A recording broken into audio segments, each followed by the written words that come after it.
So, guys, this is going to be the second information of today. Remember that yesterday we talked about a notorious commander in the JNIM terrorist sect who is responsible for training the Nigerian notorious terrorist called Abu Fatima that was deleted yesterday. Earlier, that same yesterday, I don't know if I will call it night or early hours of the morning, around 3:30 a.m. They already called for backup. The backup came in around 3 a.m. according to the reports we are getting, around 3 a.m. The plan was to attack the Rapid Intervention Brigade detachment camp that they had in that area. They called the name of this area the Tiseri region, and they called it the Soam region of the eastern region of Burkina Faso. The Tiseri and the Soam region. So, according to the information we got, the plan was to ambush the camp of the Rapid Intervention Brigade because it's just a detachment camp. It's not like a major big barrack. But the Rapid Intervention Brigade command of the Burkina Faso Armed Forces is like the main military itself. So, no matter the number you are fighting, you will get the level of effectiveness you should get from a normal operative of the Burkina Faso Armed Forces. They eventually ambushed. Ladies and gentlemen, they were repelled. Not only were they repelled, they were pursued. And while the heavy firepower became very, very much, the gun truck that most of their fighters took while they were returning back was completely destroyed. Now, there were remnants that ran away on foot. Funny enough, those remnants did not realize that there were some rapid intervention brigade personnel that used surveillance drone to monitor them with their injuries back to their camp. And ladies and gentlemen, according to the reports we got, around 9 a.m. this morning, around 9 a.m. this morning, the infantries of the Rapid Intervention Brigade came in to that very vicinity, and there were birds in the sky.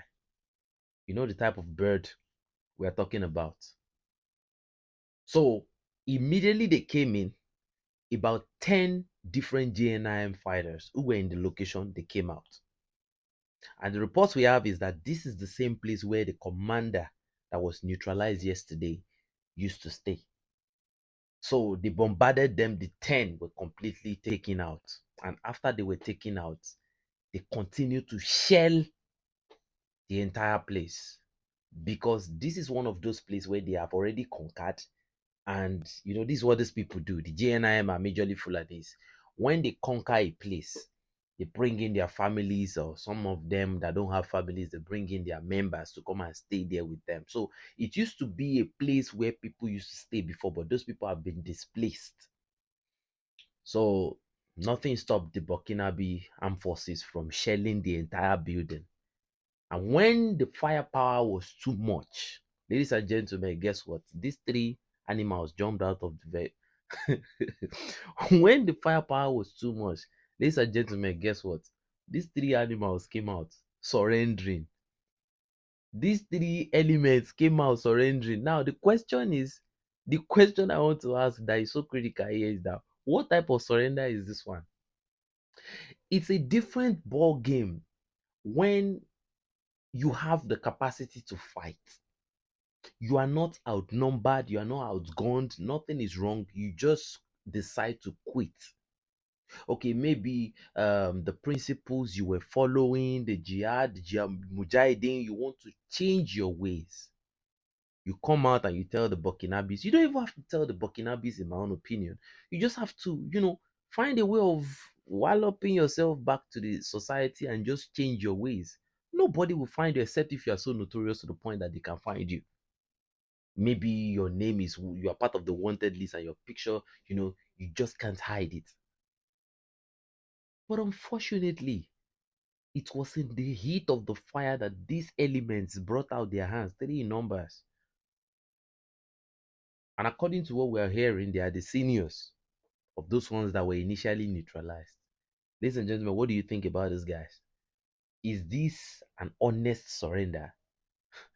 You can't tell me that you are a victim of war or you should be, you should be handled like a prisoner of war if the only reason why you surrendered was because the firepower was much. What of those people you've displaced, whose building you are leaving? Sometimes when these people raise up their hand, everybody want to obey some Geneva Convention. Who cares about Geneva Convention? Does it look like African Convention? Huh? What of the blood of those people they've spilled before they got into that territory? Because I think these people still work with that traditional way that okay, if you want to take a place, you have to destroy the lives and property of people there, displace the people that are there. But now the Burkina Faso, Rapid Intervention Brigade stepped in and they neutralized everything on site except these three. For me, I don't even think these three deserve to be prisoners. When you get the intels you need to get them to their 72 virgins. That's the objective. At this point, there should be no hostage. Apart from the fact that, okay, if they can give reliable intel, it has to be reliable. But the consequence has to be clear. There should be no compromise at this point. But ladies and gentlemen, kudos to the Rapid Intervention Brigade, and this is another successful operation in Burkina Faso today. Look, I just got my Burkina Faso shirt for those that always complain about the different. Yeah, I was lucky today. I went to the store and I saw something from Burkina Faso. Normally, I would never wear something of this design, but because it's Burkina Faso, yeah, and because it's a country I really, really am in love with. I actually saw my own country's jersey, but I didn't buy it because so many diabolic things is going on right now in my country. Where the news we dropped yesterday, where citizens actually reported terrorist location to troops, and the next thing is those terrorists came back to pick them up. I don't understand. You report to troops, those same people you reported came back to pick you, and you know the penalty. So who gave them the information? So that's why I don't want to right now. No, maybe until when we have something good going on, yeah, we can represent that. We can represent that stuff. But for now, man, the AES is the beacon of hope in Africa right now. Not even no Algeria, not no Algeria. If your government is supporting anything against the AES right now, the government is on the wrong side of history. I saw the Ivorian jersey too, the Cote d'Ivoire jersey. I didn't even want to get it because one, the jersey was not fine. Two, I didn't even want to have anything to do with anything resembling Cote d'Ivoire. I'm sorry, the Cote d'Ivoire people are good people. We have Nigerians living in Cote d'Ivoire. We have different, people living in Cote d'Ivoire. But at the end of the day, I don't want to have anything to do with any country that is supporting anything that goes against the AES. Look, I will be honest with you. Right now, I am pro AES individual. Anything you say that is against the AES, I'm going to first of all look at your logic. If it doesn't make sense, come on, man. I'm not going to give you an audience. I'm a pro AES person.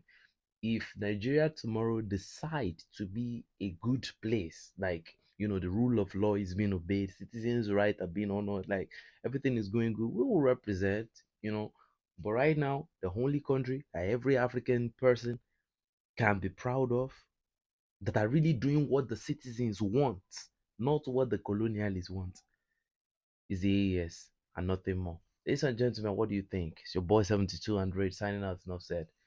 But before I go, the last video of the day will be coming next. I don't like to talk about this particular country, but again, they have gotten into the bad light. I'm so sorry. I mean no harm. But this report, we must give it. At least for the sake of information and for the sake of vigilance. Maybe the citizens of this country or the security forces, maybe they are not some way, somehow, something is going on that is not normal, and we need to talk about it. Ladies and gentlemen, I'll see you on the next video.